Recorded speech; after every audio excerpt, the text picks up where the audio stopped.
So, Darryl, I spend an inordinate amount of my time thinking about Nicolas Cage. And you don't know me very well, but you know the human condition, I feel. Why do we spend so much time thinking about him? Um, it's a good question. It's a good question, and I think I spend maybe an inordinate amount of time thinking about Nicolas Cage, probably too much that is healthy for any human being and how he relates to the human condition. So, just thinking weirdly how he relates to all these elements of human life as well, and how he can sort of hopefully not crowbar, but see life through a Nicolas Cage lens, I suppose. I suppose, what is your earliest memory of seeing a film of his? Well, I was born in 91. So when I was growing up, he was one of those actors who was, I think, was just always there. He was always around. And I think when I was sort of becoming more aware of film and stuff, he was, had the streak. I think I've had set a very hot streak of four films: Leaving Las Vegas, Con Air, Face Off as well, The Rock, which was a film that I think at that point, say mid going towards late 90s, everyone just seemed to be obsessed with. So I think at some point, every human being was probably exposed to Face Off at the very least. So that's probably where I saw him before I was more aware of, um, I think, how big an actor he was at the time. Maybe the first proper film I saw him in was Gone in 60 Seconds. I think that was at a time when everyone had Fast and Furious fever, and everyone was obsessed with cars for a time in the early 2000s. I remember that time. I remember that time very well. I think for me, so I was born in '83. I'm a bit older, and I was around when Racing Arizona came out. I was around when a lot of those early films came out, and I remember them hitting theaters. But I didn't really pay much attention to him until Face Off. Till I Yeah. went to see. My mother took me to see Face Off in the theater. And when was that? '96 or something. 95, 96. It was mid 90s. Yeah. So it must have been 12 or 13, and it was, and that was like really when he blew up big, wasn't it? Yeah. It was coming off, it was the Golden Globe for Best Actor for Leaving Las Vegas in 95. So Yeah. already had a lot of attention around him. He'd been in other films that had award consideration a few years before. He was sort of the other big actor in Moonstruck opposite Cher, so he'd been on the cusp, I think, of a breakthrough, and that was the breakthrough moment. And then I think just everyone wanted Nick Cage to be a part of their films, which, in my opinion, he should be in more films. But I'm very biased. Well, so he's a Coppola. A lot of people forget that, don't they? Yeah, yeah, it's very easy just to see Nick Cage as sort of man, myth, legend, but easy to forget he comes from a very great sort of lineage of the Coppolas who have all made their own mark in cinema. Then also easy to forget that I think from it maybe early 80s when he sort of broke through, it's a very conscious decision to not carry the Coppola name and take Cage on. Because I think it's fair to say, if you were going to come up with an acting name in the 80s, then why not have find the coolest name that you can find?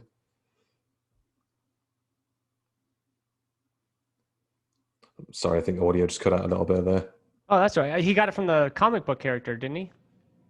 Yes, Luke Cage. I think he was quite a big fan of. Which I think, if you're thinking of big, powerful, impactful guys that make an impression from sort of day one, then Luke Cage is definitely the one that you go for. Um, I think I'd also read that, I think in school, I think before he was officially Nick Cage, he sort of came up with this character basically to tackle bullies. He was just comes in one day with like hair sort of slicked to one side, a leather jacket, pretend to be someone completely different, and says if you ever pick on Nick again, then you can have me to deal with. And I just think he was always there, like I don't know if you want to say like a Jekyll and Hyde, if that's the best sort of description for it, but so the being of Cage was always bubbling under the surface, and I'm kind of just fascinated with that, with this whole idea that what is real about Nicolas Cage? What is how much do we know? Because he's also such a private person away from movies as well, such a larger than life character on screen, but then off screen in this internet world when information is so readily available and we don't really know anything about him. And that's, I think for me, that's kind of the mystique about him, is Yeah. the this urge to know more. Well, I mean, he doesn't have a podcast. He doesn't do anything to kind of bring him down to everybody else's level. Instagram, any of that kind of stuff. No, no. I mean, I think I remember him saying in an interview that I think at this stage in his career is like, what am I going to do with Twitter? Just imagine Nicolas Cage after 2 bottles of wine with a Twitter account, and I think one fair comment, but also two, what I wouldn't give to Right. to have that moment and just see what would come out.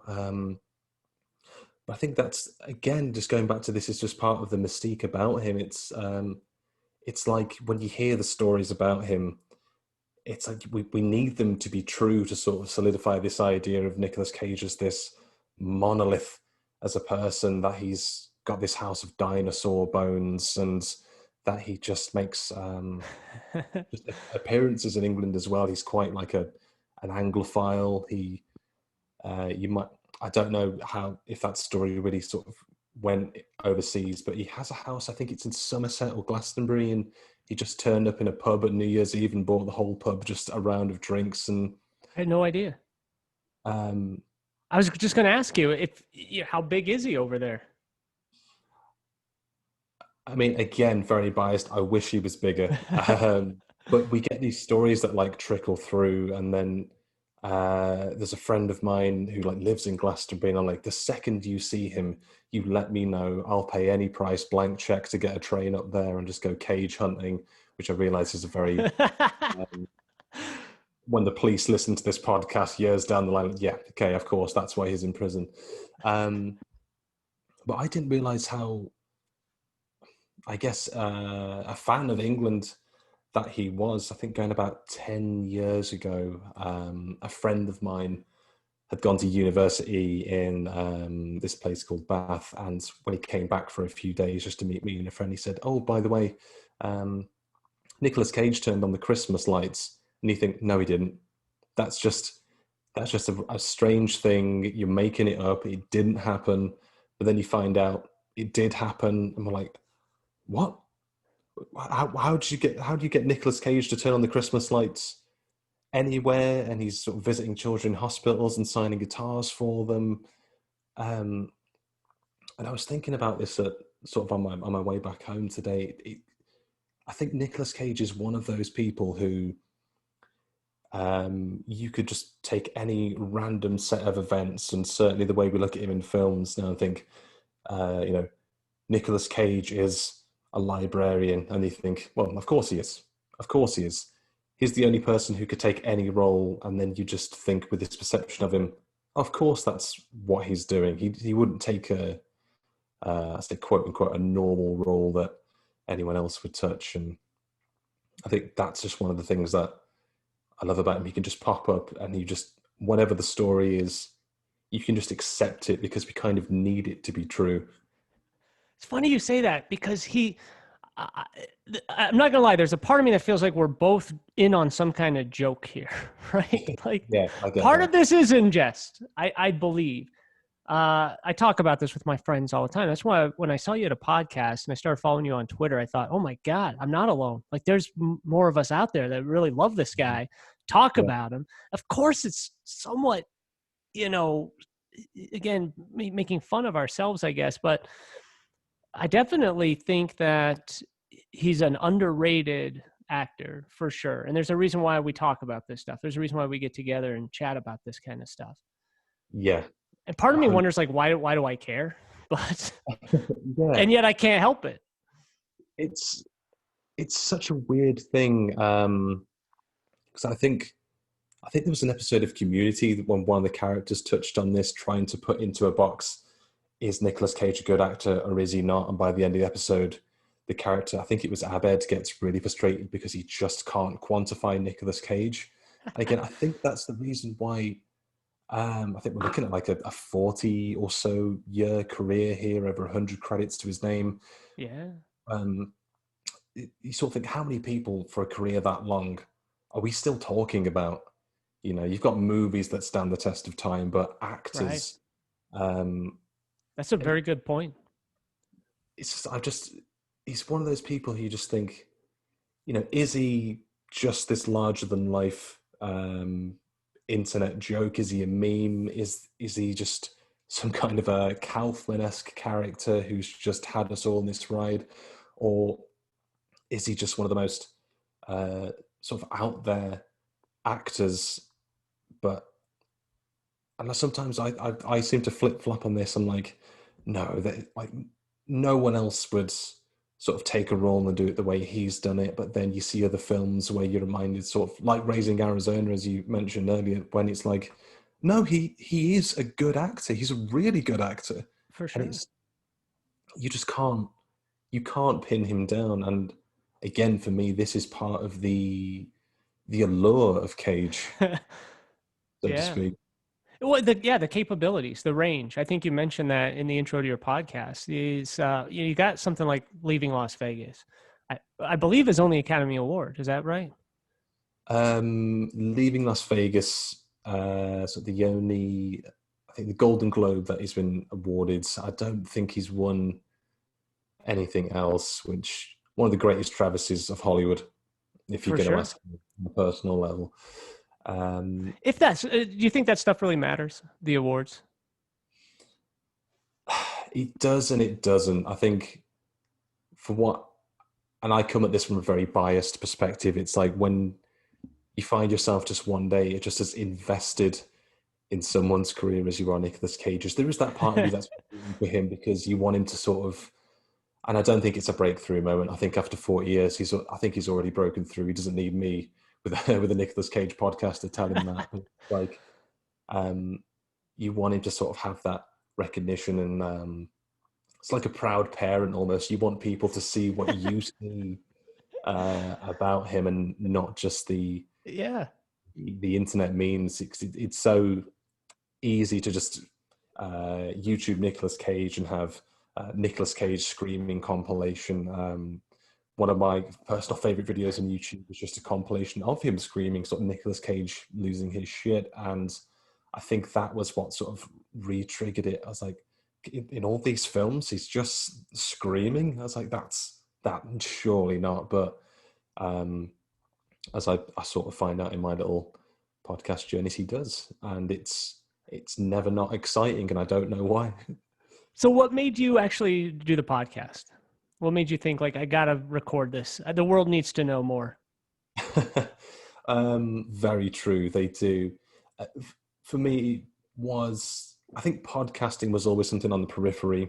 For me, it's one of those. Oh, maybe there's something there. Maybe I could talk about something. I don't know. Um, I think, and obviously with no disrespect to true crime podcasts, I love a bit of true crime myself, but I think there's so many. I think I don't. What can I add to a true crime perspective? But I sort of got the kick at the backside. Obviously, we're living in these very peculiar times at the Right. moment. COVID times. Back in March, I was sort of let go from my job because business just slowing down. But then I thought, well, if I'm just going to be sat, I'd rather not be sat around the house all day. It's like I have an okay laptop, a fairly decent microphone. Um, let's do something with these creative juices. Otherwise, I'm just going to be stewing. And then I was thinking, what are some? I think a podcast is more interesting when the person who's talking is clearly, at the very least, interested about what they're talking about and they're passionate about what they're talking about. Um, and I thought, even jokingly, it's like, well, if there's one thing that people seem to know that I like, it's Nicolas Cage, and I will adamantly defend him. So then I was looking into Nicolas Cage podcasts, and it's like, Doing your oh, research. Yeah. doing the research. I'm not going to go into this sort of half cocks. I thought, oh, there's like other people doing Nicolas Cage podcasts, and then I was like, well, okay, that's actually very comforting to know that it isn't just an uphill battle that's going on here. But at the same time, the way my head works is like, well, other people are already doing it. What am I? There's no point. There's no point to start a podcast. But then, in a very strange way, I was reminded of a South Park episode where one of the characters, Butters, is trying to take over the town, but keeps getting reminded that, well, Simpsons have already done it. Simpsons have done Yeah. this planet after. And I thought, yeah, Simpsons have probably already done it as well. So why not? The one thing they don't have is me and my Right. perspective of it. So, Right. and then it was like, well, for one, for your own mental health, just do this for you.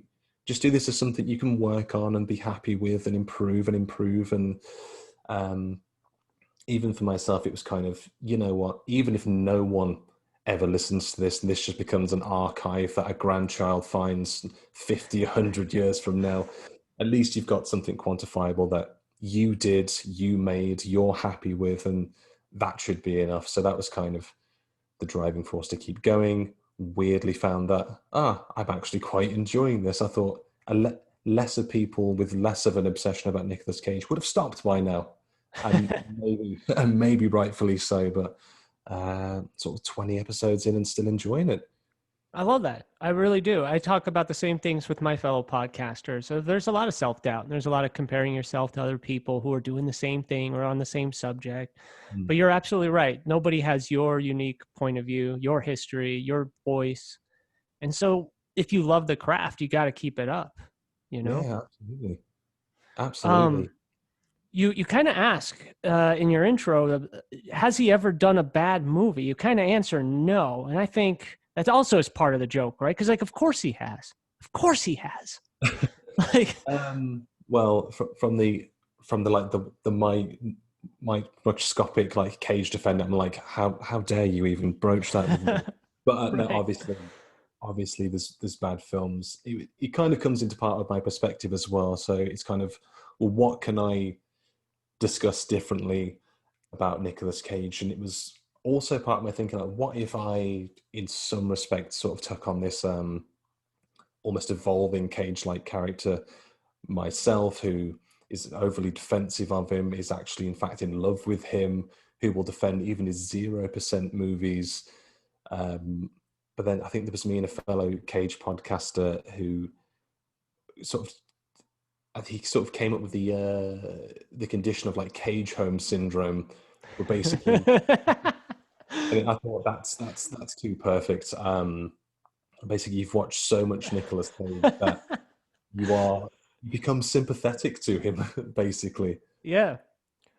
This is going to enter into what is it, the DMSO? Is that the book they used to diagnose psychological I mean, problems? if we can contribute anything towards the human condition, Yes. in Why any not? way, shape, or form, if that's my legacy, then so be it. So maybe not say bad. How about miscast? Do you think he's ever been miscast in a movie? I think there's definitely films where it's easy to picture. I think, like I mentioned before, any other actor or the viewpoint we have of acting, if we were to put ourselves to that position, we might say, oh, we would act on a certain level. We would act as if we were having a conversation, but it's sort of where his artistic interpretation of roles come in. There was one episode where I talked about he had literally a not even 1 minute uncredited cameo in a film. He weirdly had this long curtain hair, this prosthetic nose, and in finding interviews, he'd created this whole character, this backstory for a character who just didn't need one. Um, it should have been like a 2 minute on and off job, but Yeah. he goes to this extra mile, which I think it's very easy to overlook and just, we just see the screams and the memes, and we Right. don't see a person who sort of who genuinely loves what he does, and he holds acting in the highest regard.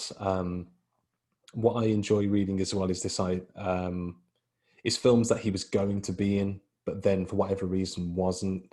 Yeah, let's One talk about that for a bit. Like that's some really interesting stuff. when one Famously Superman, right? Superman, of course, which I think I was having this conversation with my partner the other day. I was like, do you know that Nicolas Cage was meant to be Superman? And she's like, that no, that's not possible. That's a lie that you've made up. That's not a thing. And I said, no, like I swear to you. So I showed her the picture on Google. It's like you just had to, and she's an art teacher, so she just had to stare at it and just assess that this wasn't a Photoshop, just a very carefully crafted conceit. I was like, no, it's a real thing. Sort of Kevin Smith did the script. You can find the whole script online. It was a thing that happened. There's a big documentary about it. Um, I think now that obviously we have this idea ahead of sort of Christopher Reeves and Henry Cavill more recently of a very particular image of Nicolas Cage, or Superman, I should say. There's me going Yeah. Cage on the brain again.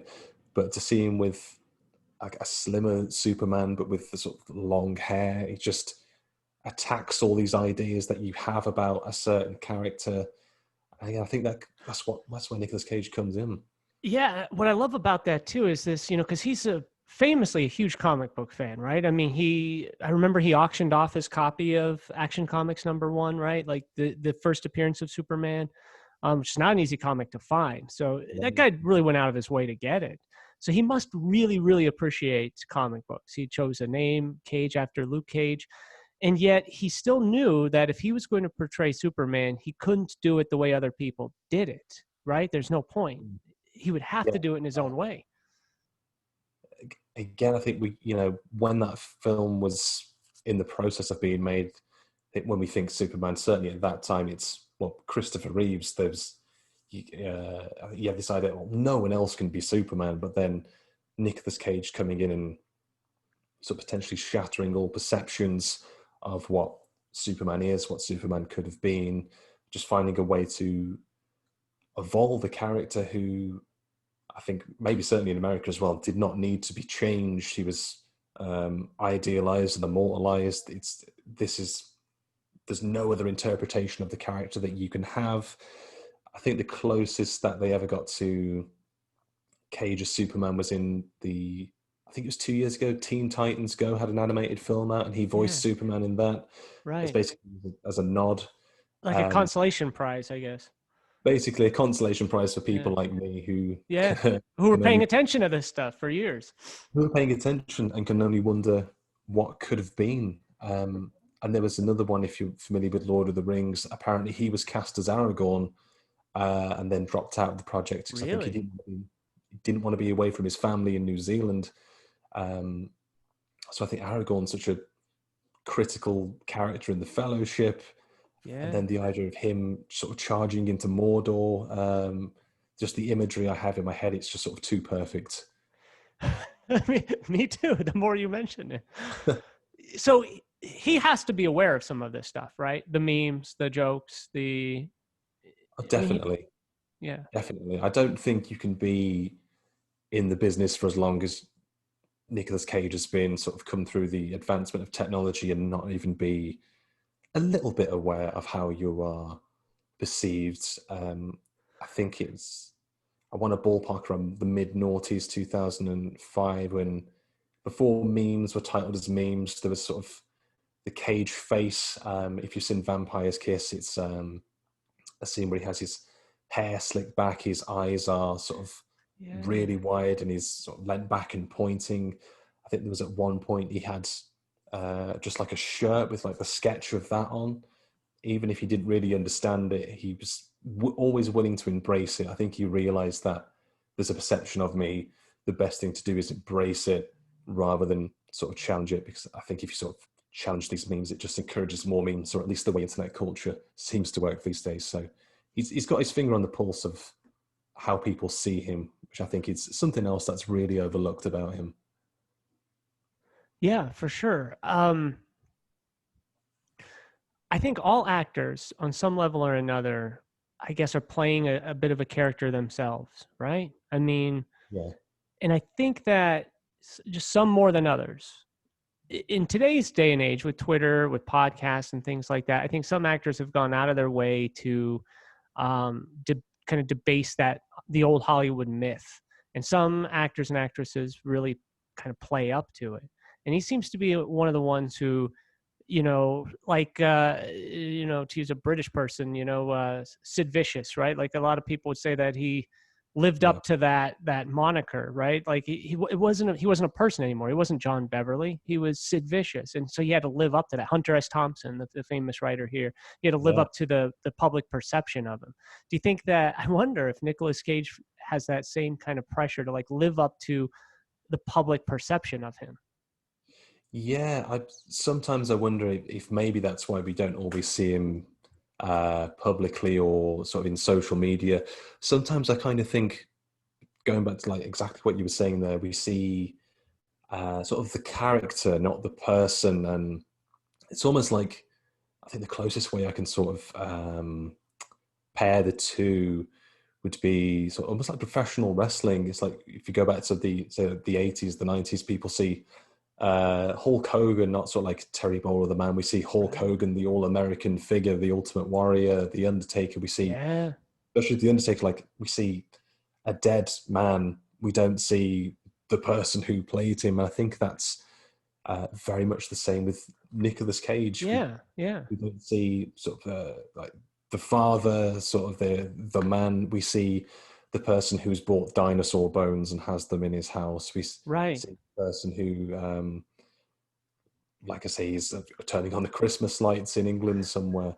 Yeah, I mean, I when you say stuff like that, I think a lot about Michael Jackson, right? Who's known for the Elephant Man bones, things like that. People knew him. I guess what I'm trying to say is like people knew him much more for his eccentricities at some point than his own career, right? Yeah, And Cage, I think, is definitely crossing over into that territory where people know him more for his eccentric behaviors, the candid paparazzi photographs, than they actually know him for his films. And that's why there's even a debate about whether or not he's a good actor.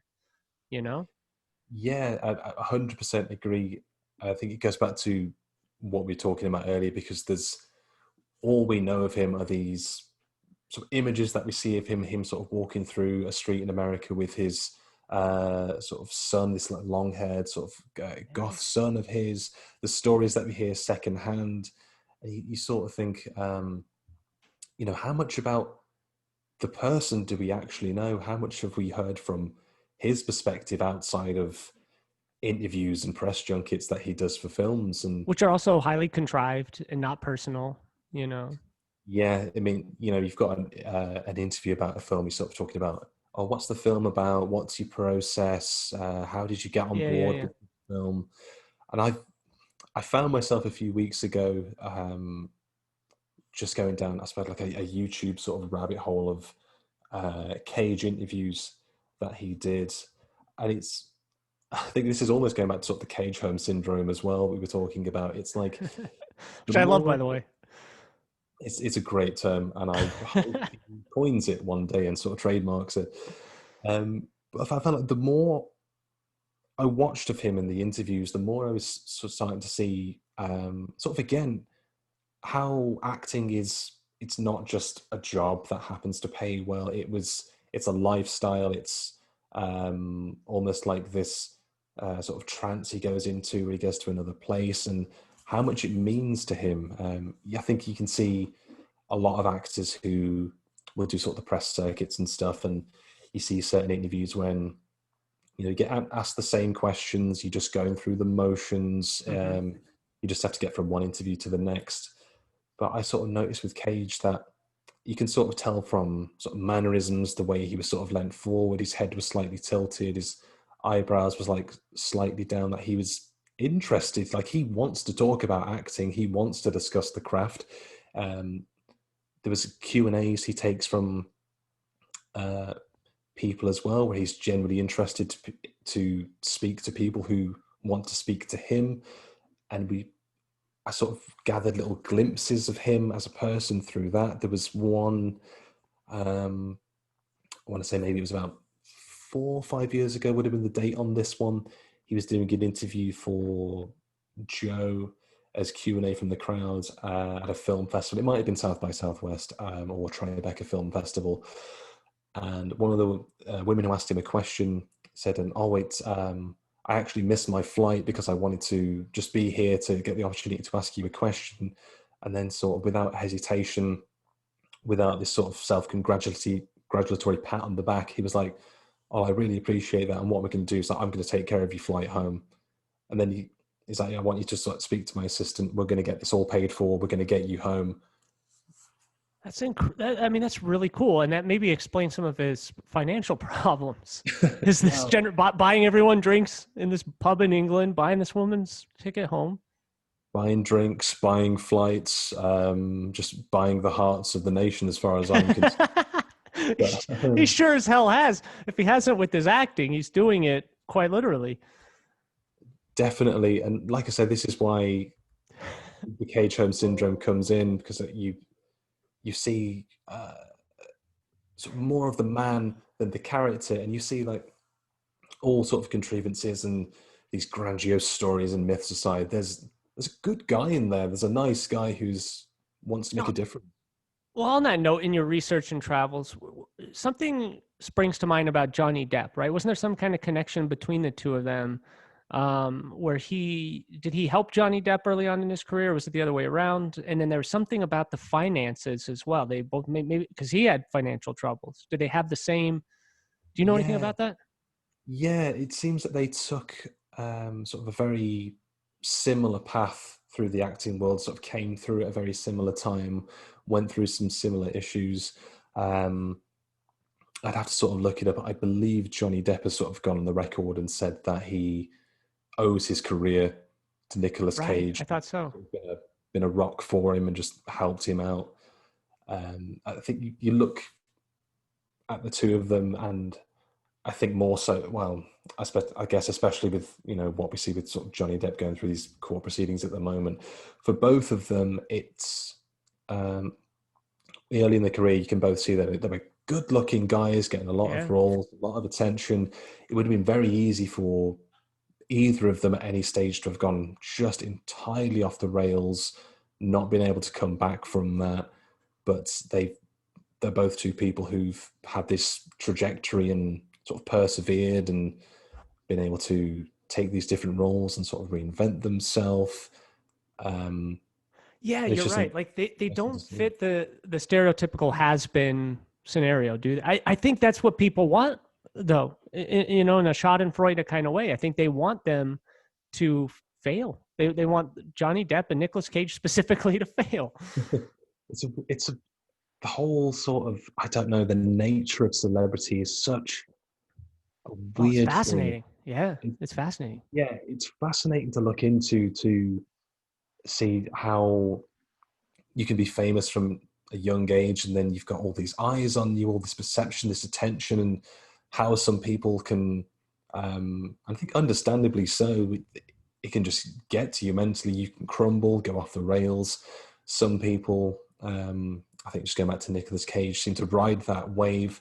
There are sort of one or two stories in earlier films where he's had a drink or two and acted in a certain way. Yeah. But this is something else I was thinking about. Again, we are living through these sort of difficult but important times, such like the Me Too movement, of course, when you've got Hmm. people like Harvey Weinstein are being named and called out finally, and then I think a lot of people who have a lot of films, a lot of fame, a lot of attention. They're being named in certain things as well. And you look at someone like Nicolas Cage, who's had such a long career, and you kind of think, I wouldn't be surprised to see a name. He's been there, he's done that, but as far as we know, certainly at the time of recording, he hasn't been involved with like that. He hasn't Right. abused anyone. He hasn't caused trauma to anyone. I say with like the utmost, of course, like respect and sort of kindness. And as far as we're aware, he's had some rocky moments, but he's largely been a good guy throughout all of it. And Yeah. that's it. Again, it would have been very easy to go off the rails, but it's nice to have that almost comfort knowing that he's a good person that you can base a podcast around, basically. For sure. Have you ever had any aspirations for fame? Um, I think we all have at some point. We all sort of look and think, ah, that would be So nice. some of us have it worse than others, though. I mean, I mean, it's a, I guess a not the worst problem to have. I mean, it's one of those things you thought about, like, oh man, but it would be great to have.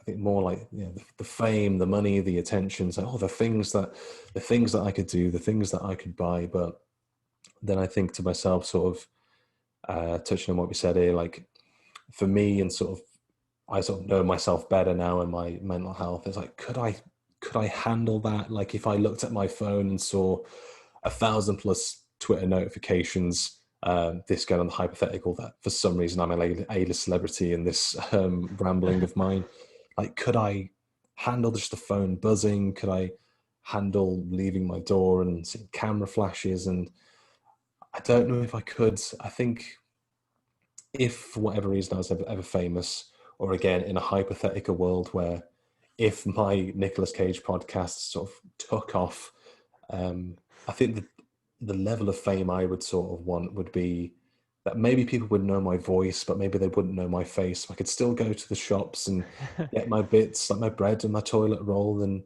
just be unchallenged and then just go home. I think that's the best level of fame if there was going to be any. I don't know if would be similar for yourself. well, but you can't pick or choose, can you? Right? Like that's the hard thing, you know? Yeah, I think I have an idea of what the level I would like to have, and the hard part is acknowledging, well, I have no control over that, do I? You know?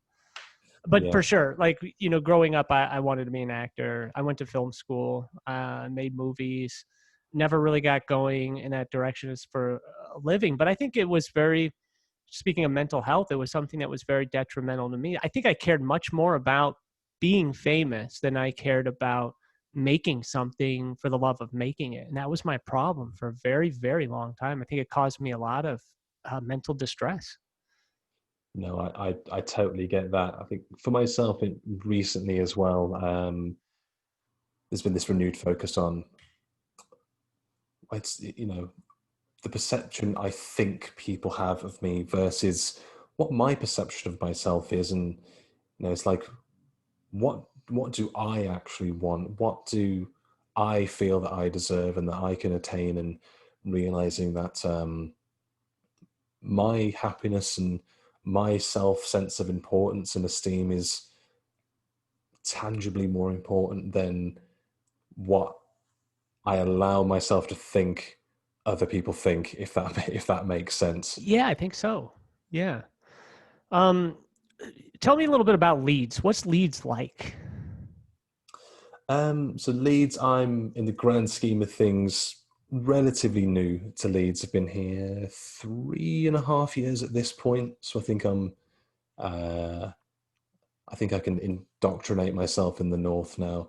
I think the easiest way to describe it for people who don't know, if you've seen Game of Thrones and the accents of the north and Jon Snow and Sean Bean, that is the accents where I'm around. Okay. So sometimes just imagine I'm in Game of Thrones up until the final season where it got a little a little rocky there. Um, but it's the sort of stark contrast to sort of the south of England where I lived for a time in Southampton. Um, just a, my perception is sort of a nicer, slower pace of life. Not everyone is in as much of a rush here. Um, it's like if you bumped into someone in the south, there's a chance that you might get punched in the face. If you bump into someone here, you can say, "Oh, sorry about that," and they'll say, "Yeah, no problem," and you can just, "Ah, oh, right, there's no need to be anxious." You can, Wow. it's a Yeah. nice place. It's a stark contrast. But for me, I'm from the Midlands, which is, well, in the name, between the north and the south. So basically where I live, people from the south think I'm from the north. People from the north think I'm from the south. So I have to describe myself based on that as neither here nor there as a person, just in between, just playing both sides against each other, Yeah. um, until sort of natural causes take take hold. But, it's good. It's a good place. Like a lot to do here. It's a lovely city. When I think we're on the verge of local lockdowns from COVID at the moment. So we're potentially about to see the rise of panic buying again in the supermarket. So that's exciting. Oh, that's Something, great. Something to look forward to. More toilet or rolls. never enough. From Never what I enough. found out back in March, never enough. You know, not knowing a lot about the geography of England, actually, I haven't been there myself, but I'll bet a lot of Americans like me view it through the lens of, musical groups from there, things like that. I guess movies and TV shows as well, more so now. So I think of a musical group somewhat defining a town or a city of England. So, most people, of course, they associate Liverpool with the Beatles, etc. But I always associate Leeds. The only reason I know that Leeds exists, I think, is because of Sisters of Mercy, if I'm not mistaken. Are you familiar with those guys? Yeah, I know the name. It's one of those names that I've sort of heard around. I thought, yes, I'll just nod quickly so people don't think I'm an imposter. I just assume that everybody in Leeds knows who they are and what it's all about. I think if they do, maybe they've just kept it a secret from me because I walk amongst them, but I'm not one of them. So that's just the imposter syndrome I have on a daily It could very basis. well be it. Definitely from a northern perspective. I mean, going a bit further afield to places like Sheffield and Manchester, you have Arctic Monkeys, Oasis, Stone Roses, Happy Mondays. Right, right. Um, Birmingham, you've got your Black Sabbath, Judas Priest. You've got the industrial, hard yeah, stuff.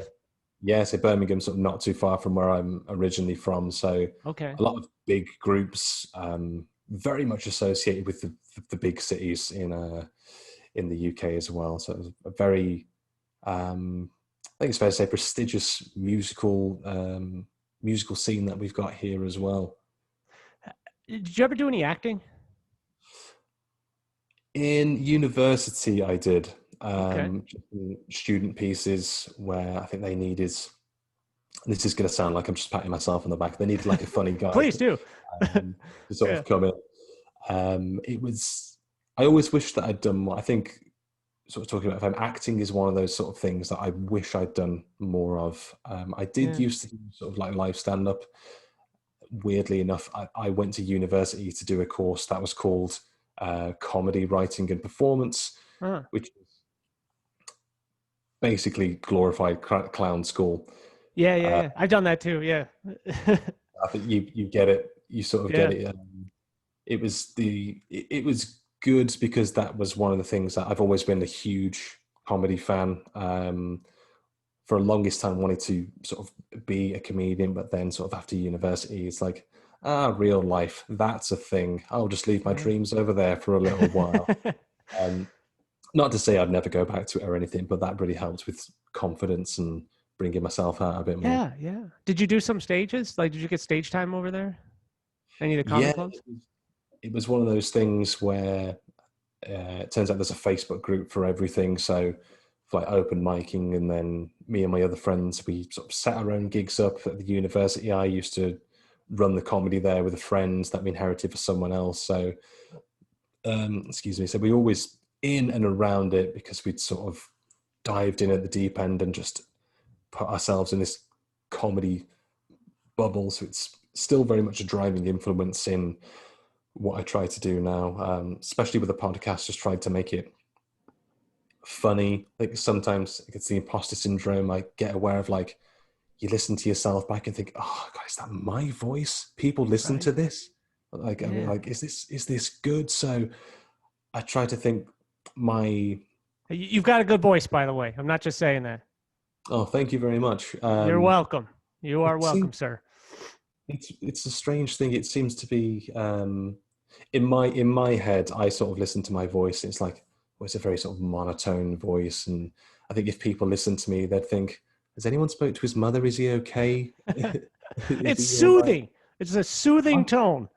I've heard this, and it seems to be from uh, people who aren't British. It seems to think, oh, you've got quite a warming voice, and part of me is like, well, at least I've got international appeal, and You do. that's what goes on the poster.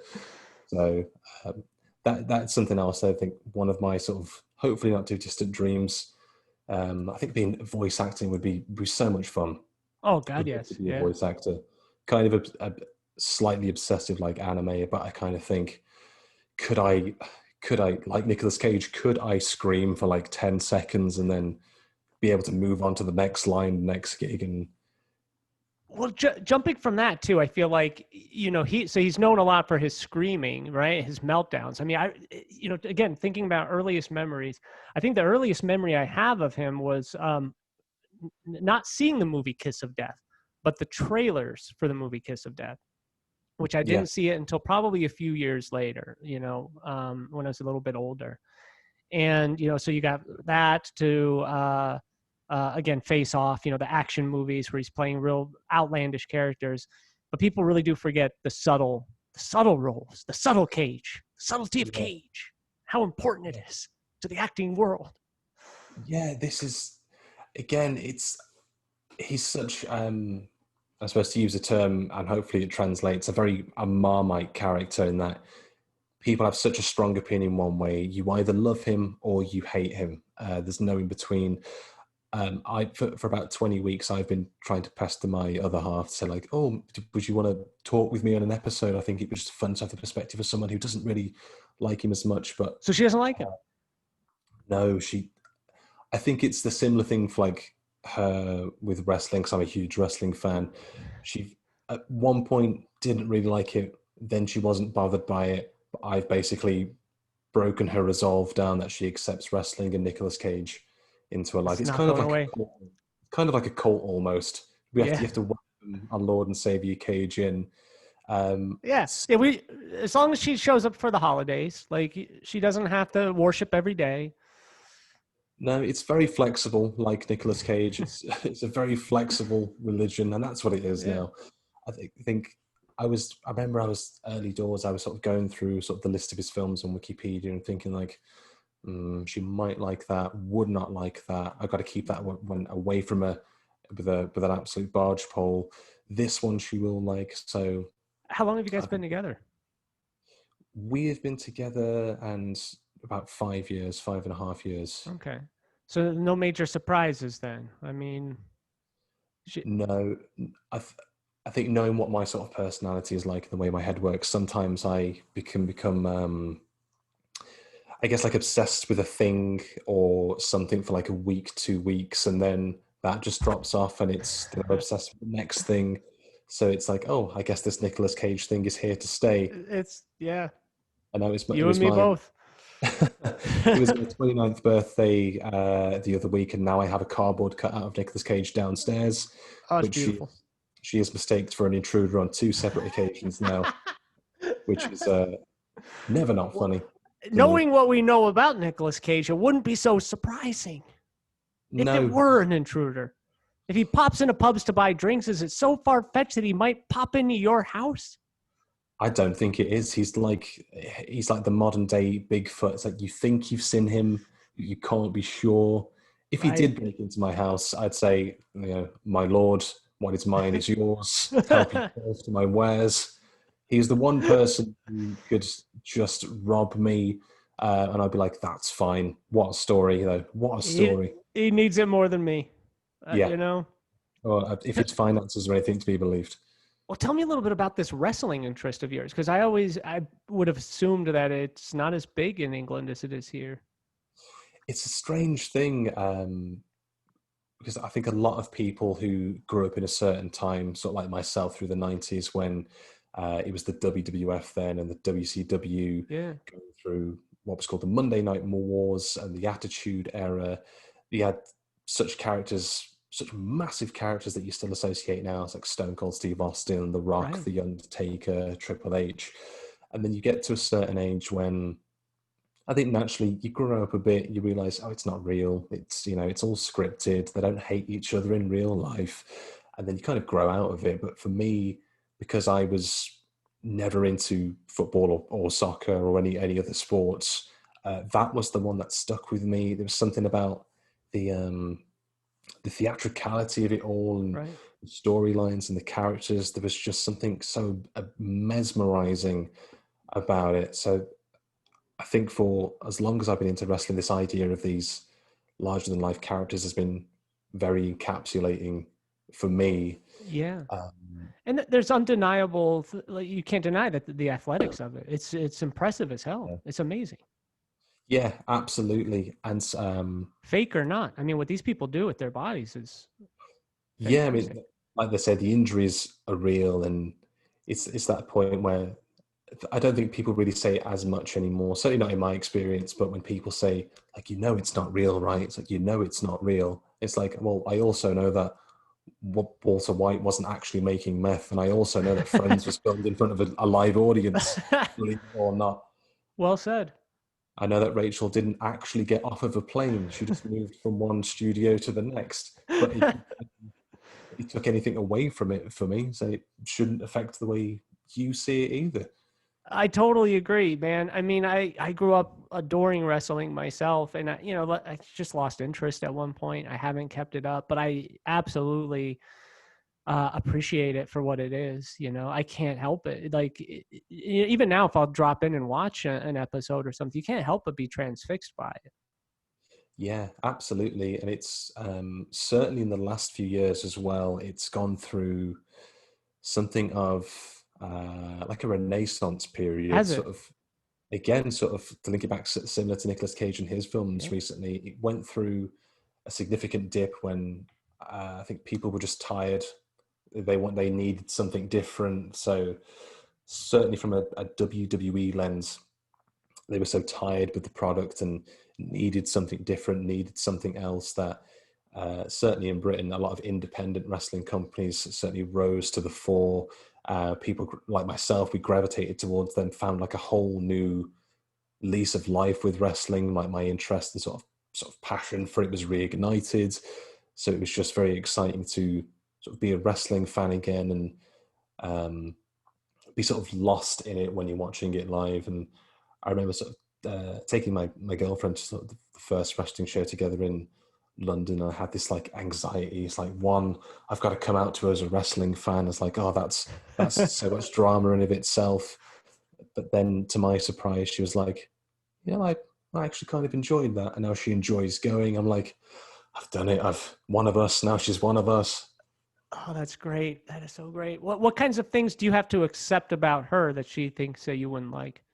It's got to be give and take, right? Relationships. Um, I think got to accept that we won't always agree on food plans. I think it's possibly a very common relationship to and fro, and that she's far more organized than me. I have to accept that. I've been very used to, I suppose, winging it, just making it up as I go along, seeing what happens, living a bit more carefree. But that's what having another perspective, someone who's more driven than probably I'll ever be. She had the aspirations of being a teacher, hit those aspirations, became a teacher, and I was like, oh wow, like you've had a goal, you've achieved it, and that's great. So now it's kind of Yeah. like, well, Doesn't that maybe I make you need. angry? um, I think if I had any idea what I was doing with my life, maybe it Yeah. would. But I'm in a position where I said, hey, I've got my podcast, and Hmm. that's at this stage in my life, that's sort of enough for me and enough to be sort of proud and happy for all the achievements that she makes. But then also makes me realize as well, I think I'd thought about maybe teaching at some stage in my life. And like, I think it could be a good job, really rewarding to sort of, teach the minds of tomorrow and share an interest. But then I see sort of the stress and the workload that she comes home with and how I think she said, I can see what you do at your job and you get to come home and like you're not that person at your job. You can just be you and relax again. But for her, I'm always a teacher. I'm a teacher at school. I'm a teacher when I get home. So you've got to find those hours where to relax as well. Yeah. So it's Yeah. kind of a mutual jealousy. Like I see that she has a job that she loves, but then she sees me as um, someone who doesn't have to worry about marking books until 7, 8 p.m. at night. Right. What did you study at university? So it's comedy writing and performance. That was I the major. That was the. Yeah, weirdly. Ah, okay. Okay. So it wasn't just like a clown college that I just thought, oh, I've seen that advertised on the back of like a leaflet. It was Yeah. It was a real thing because I wasn't probably going to go to university until a friend of mine, the same friend who saw Nicolas Cage turn on the Christmas lights, said, "Oh, I've seen this course in the prospectus. I think this is the kind of thing maybe you'd be interested in." And then I saw that course, and it had these quotes from like British comedians saying like, "Oh, I think it's a good thing to sort of nourish and teach comedy," and it just had me hooked. I was like, I've got to get onto that course. There's no other course that matters. Somehow did. Um, and then the only unfortunate thing was that in my second year, because it was, as you can probably imagine, quite a small course, due to budget cuts, the course got cancelled. So we had to go through our third year and then subsequently graduation, knowing we had a defunct degree in our hands, whilst we had the gowns and the caps on. So that was bittersweet, as we had the person who invented Who Wants to Be a Millionaire sort of giving our course their sort of end of year talk, saying, "I think it's a great idea to teach comedy." So we're all there just like tugging at our collars, going, "Yeah, let's move on from comedy. Let's not talk about that one. It's still a hot topic." Wow. So what does your actual degree say? So it would be a Bachelor of Arts, a BA in comedy. So quote unquote a semi-professional, or at least still paying it off, clown for the Yeah. next 20 or 30 years, however long this loan wants to Right. go on for. Got a love So th- interest rate. so that's real too, huh? You guys are stuck with the loans? Student loan, unfortunately, very, very real. I thought Like I that said, was an American invention. I thought we were the only ones. oh no, heavens no. Again, I'll try not to veer too much into politics because that's been one of those things that you can't avoid at the moment. Can't. But Yeah. the year I went was the year before the tuition fees got raised. So mine is thankfully slightly less than people who go to university now, by the end of it, by like 20, 30 grand or so. So still paying that off, but it's, as I said, the lovely thing about interest rates is they usually apply more interest than you can pay at certain levels of Oh employment. my So God. one of us, it's me or the loan, one of us is going to outlive the other and see what happens. Yeah. Oh my God. I'm in the same boat. It never stops. You know? No, Yeah. no, absolutely not. And it's a shame that I'm imagining you are in a similar boat that you don't really get a chance to practice what you went to school for. Do you feel a little bit cheated by the system? A little bit. I think the only massively applicable thing that's come from it is that it stands out on a CV when you're applying for a job because employers want to talk about that. They Yeah. make assumptions that, oh, we must be confident and be able to talk to people. So I've got that going for me. But it's not like you can just sort of apply for a gig and say, "Well, I studied this for 3 years, so you've got to believe me that I'm funny." It's like it's one of those Right. things. Either you're funny or you're not. Either you have the knack for it or you don't. And Totally. uh, again, would still love to do comedy. It's just been one of those things, just the way that it's very easy to blame the overarching power of, oh, an omnipotent force or life, Right. but it just is what it is. It's not to No, say we'll never do it again. I totally get it, man. I mean, I started doing stand up when I was 17, started hitting the stand up clubs in Denver. And I got pretty good at it. I don't mind saying. And I got a lot of praise from some high level touring comedians, but I didn't stick with it. And I Hmm. think the most of the reason was because I was more concerned with, again, being famous. I was more concerned with like, when do I get my big break? When do I make money doing this? Yeah, And so I got discouraged very young, and I just didn't do it anymore. I think I was in it for the wrong reasons. And it yeah, wasn't until recently that I kind of, I guess, like rediscovered my roots with filmmaking and comedy, of just enjoying doing it for this part of this, doing this podcast. It's just doing it for the sake of doing it, trying to find the love that I must have had at one point, because I'm a naturally funny fucking guy, damn it. So there's yeah. something in it, innate. Yeah, I get that entirely, and I think it speaks to one, the self healing power of the podcast. Yeah. But for me, it was quite a similar thing. That I like to think I was quite good at it, if I'm not sort of tooting my own horn too greatly there. But there was, and I don't know too much sort of how maybe like the circuit works in America, but over here there's sort of an unspoken understanding that if you want to make it in comedy, if you want to be seen, then you have to go to London. So you have to move to London. I guess it's maybe a similar thing with acting. You've got to go to like Hollywood and Yeah. that kind of thing. You have to go to a very big place that you can't afford to live in and slum it out for God knows how long. And Yeah. but for me, because sort of the way my sort of anxiety works, to be in such a big city, knowing I definitely would not be able to afford it. Whereas I can live here in Leeds and live fairly comfortably. I remember there was like a friend of mine ages ago who we were talking about university, and I was sort of discussing if I ever really wanted to go, and he sort of said, would you rather be um, sort of like poor but happy with what you're doing, or would you really be rich and sort of sad about where your life is? And that always stuck with me. It's like, you know what, I'd rather be have no little money and be happier in myself. And again, it's Right. like, again, not that I wouldn't ever go back to stand up. It's still an itch that needs to be scratched for me, but Certainly. finding the podcast and sort of reigniting some creativity in me, which I feel like I definitely lost along the way because I was bogged down with like, well, gotta wake up, gotta go to Yeah. work, gotta pay the bills. So it's nice to have, even for half an hour to an hour of recording, to have something that I can say I've put myself into this. I've done something creative, and I'm doing something and putting something back out there, which is has been a real boost for me, definitely. Yeah. I think that's great. And it sounds like we're coming from a very similar place. You get these conflicting uh, information and advice as you grow up, right? You got to follow your dreams, you got to go after your goals, and then yet you also have to be constrained by the fact that you need money and you need an apartment. For us, it's healthcare.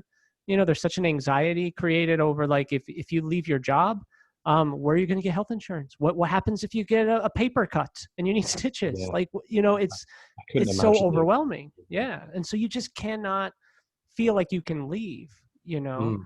Mm, Um, and I think that having those two conflicting things in your mind all the time is really horrible. I wish that somebody would have taught me more at a younger age that the material things that come with fame, like you mentioned, of course you want to be famous to some degree. Like, just the things that you mentioned first were having access, like having money, having things, these comfortable things. I wish somebody would have taught me younger that I didn't need them, and that I didn't need those things really. That what do I need? I need 3 meals a day. I need a safe place to sleep. um the older I get, the less I need, and I wish that yeah. somebody would have really reinforced that when I was younger. I think I would have chased after these things a little harder. Yeah, this is definitely something that I certainly agree with.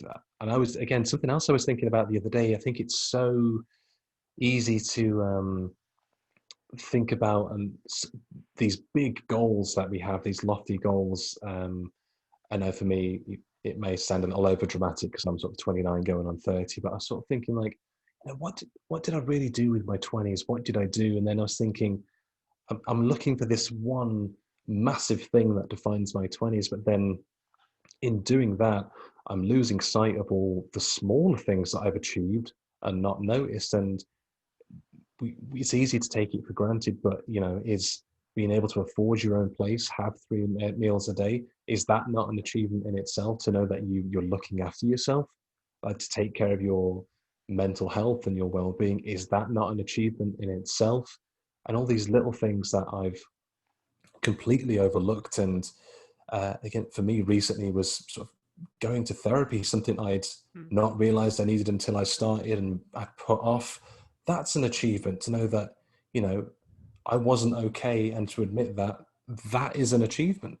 For sure. For sure, man. I've been there too, and you're absolutely right.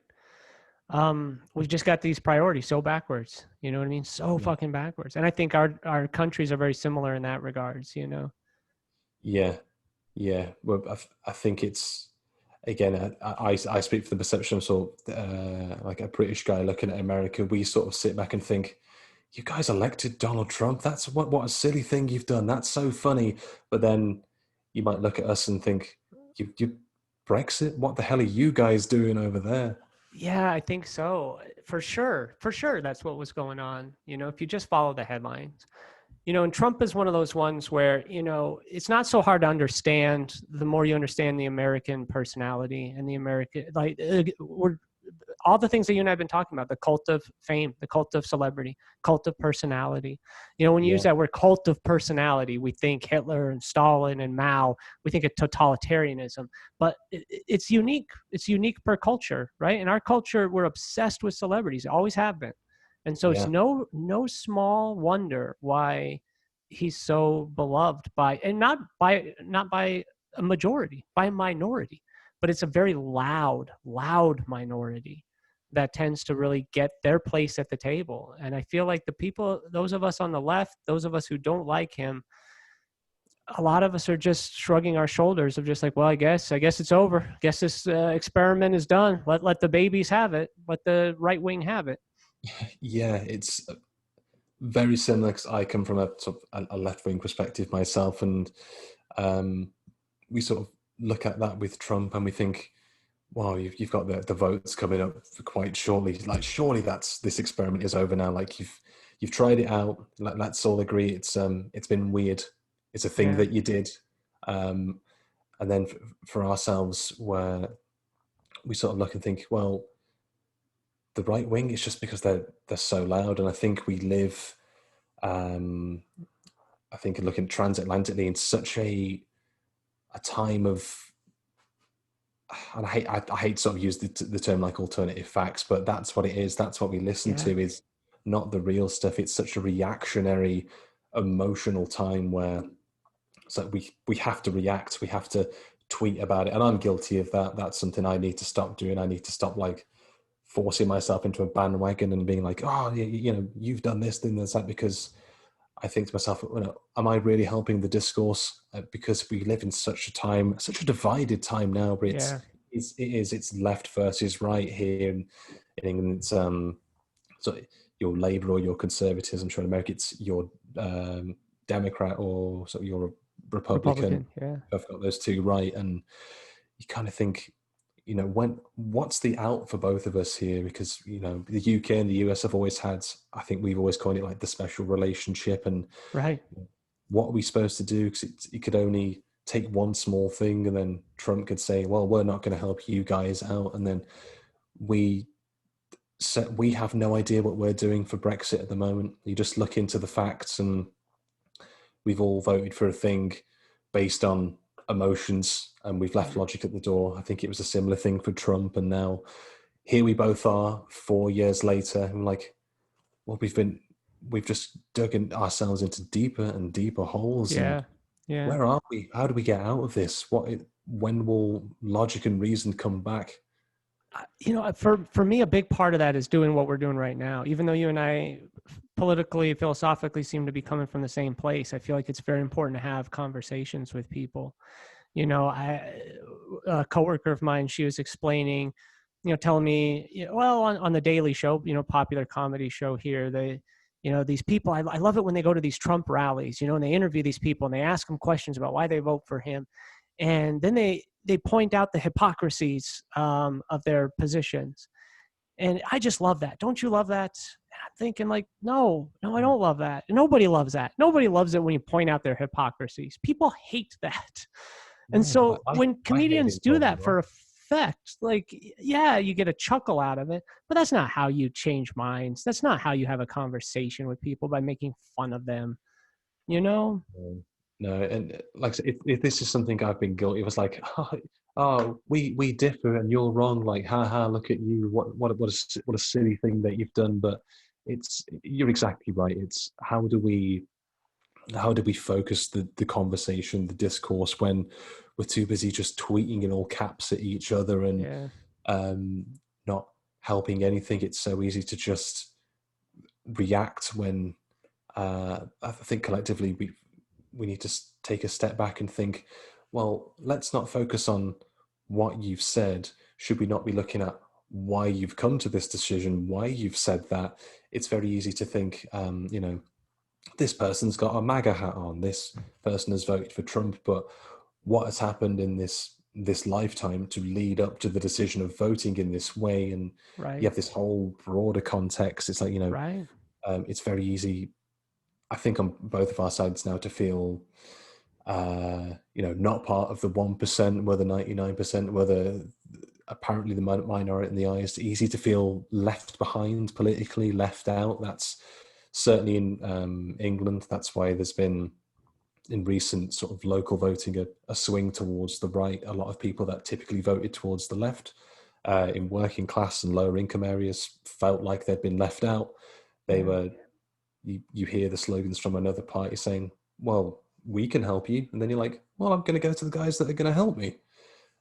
And then sort of here we are. And I think people like Trump, the Conservative parties, and I think we're guilty of it on the left as well. It's so easy to Yeah. stoke these and fan these flames of division, and whether we mean to or not, Right. Right. and it's You're right. It's the easy way out, you know. I do feel that the left is a little bit better most of the time at being self-critical. That's another big part of it, I feel. You got to be willing to admit where you're wrong. And for our part, maybe the left here in America is not good at this, but you can't help but feel that we wouldn't have Trump without Obama. You know, that Obama was symbolically great, but realistically, he led directly to Trump, leaving those people on the left out, those same people who voted for Obama, who felt like, well, what did I get out of that? He left us behind. I'll give the Hollywood guy a try. yeah, it's exactly right. I think it's Barack Obama, very much a symbolic president. I think, again, and I look at this as a British white guy. We think, oh, America's got their first black president. Like, Yeah. good for you guys. Well done. Way to go. You're making progress. And then next thing you know, 8 years later, and now you have Trump. Yeah. That's a big 180 you guys have made there. So it's like, Yeah. what did I miss? I thought you guys were on a good trajectory. It's like you had Sanders seemed like a great guy, and then he dropped out. And then, from what I understand, Joe Biden, it's, well, we don't want him, but he's not Trump. That seems to be the perspective of Biden that I can see.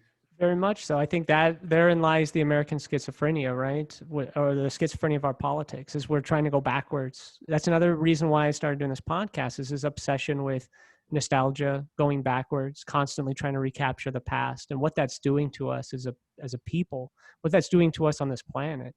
And I see it as nothing, there's some wonderful reasons to look back nostalgically, but there's also some very detrimental ones. And part of that is propping up politicians who had their time and who failed, and constantly going back to try to bring back those people is what, like, I keep saying it, Biden 2020, you might as well elect Ivanka in 2024. Like, if we're just going to keep repeating the same stuff Yeah. again and again. Yeah. So progress doesn't matter if we don't learn from history. Exactly. I find seems to be thinking it's very easy, as we're saying, to live in these with these rose tinted glasses and just have all this nostalgia and pine for what was. But it's like, for myself, I think I was having this conversation with a friend saying, like, yeah, wasn't everything better in the 90s? And then we're like, well, we were 6, we were 7, 8 in the 90s. We were kids. Of course, we didn't know the horrors of the world. Of course, things were better. Things had Yeah. always been bad, but we never saw it, because why would we? Right. Why would we have seen any of that? So, Yeah. and I think, as you said, it's a good release from podcast with podcasts, because for myself, I can talk about something that isn't the horrors of the world. For true crime, even though it's very grim, it's darkly fascinating Of stuff. course. Yeah. And a Dungeons and Dragons podcast, you can lose yourself in a different world for an hour or 2 hours. And here we are. I think, for me, again, the cult of Cage home syndrome. It's just somewhere for a few hours a week I can focus on something, lose myself in just something that isn't the news every Yeah. day. Because I think it's fair to say, on both of our sides of the Atlantic, we live in a time where every day somehow something has gotten worse.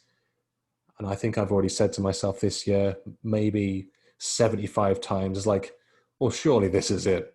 Surely this can't get worse. And And then I look on Twitter again, and I look on the news and thought, yeah, okay, that's about what I expected. Ah, yes. Well, then let's just bring it right back to our thesis and try to end it on a positive note. I'm imagining you've run the scenario many times in your head. You get Nicolas Cage on your podcast. What do you want to ask him? I think for me, first and foremost, it's about half an hour of me going, wow, what a guy, what a guy. Um, I think, Constructive conversation.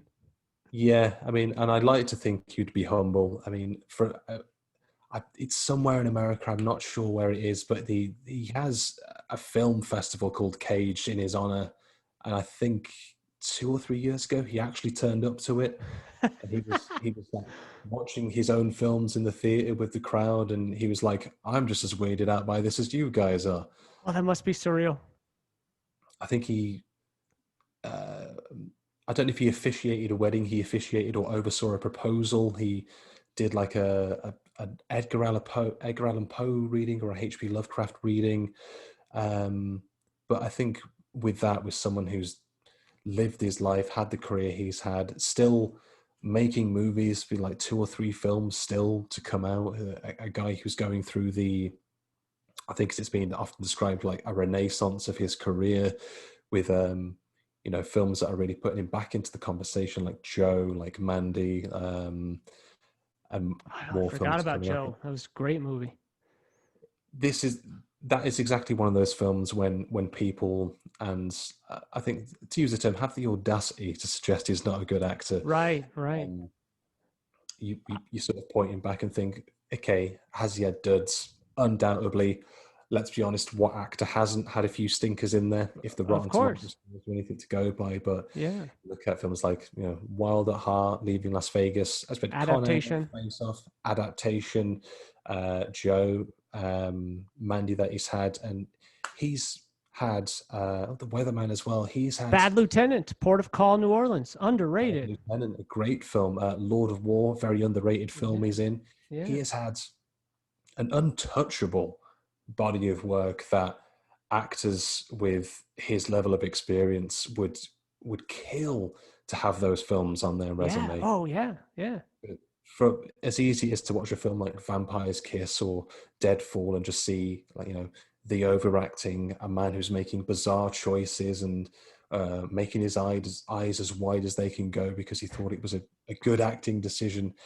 There is here a good actor who, for better or worse, he